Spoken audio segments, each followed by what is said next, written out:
শুভরাত্রি বন্ধুরা। আমি বাড়িতে বানিয়েছিলাম কাতলা মাছের ফিশ ফ্রাই। মাছটাকে পাতলা করে কেটে নিয়ে ভালো করে নুন দিয়ে ধুয়ে নিলাম। তারপরে মাছটা আমি নুন, হলুদ, আদা, রসুন, পেঁয়াজ সব পেস্ট করে একসাথে টক দই দিয়ে ভালো করে লঙ্কার গুঁড়া আর একটু গোলমরিচের গুঁড়া আর গরম মশলার গুঁড়া দিয়ে ভালো করে মেখে, আর এদিকে আমি মুসুর ডালটা ভালো করে ভিজিয়ে রেখে রোদে শুকিয়ে গুঁড়ো করে নিয়েছিলাম।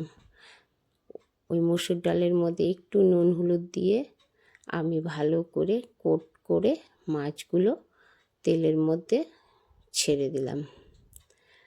কেমন হলো আমার ফিশ ফ্রাইটা দেখুন তো। ভালো লাগলে আপনারাও বাড়িতে বানিয়ে খাবেন। বাই।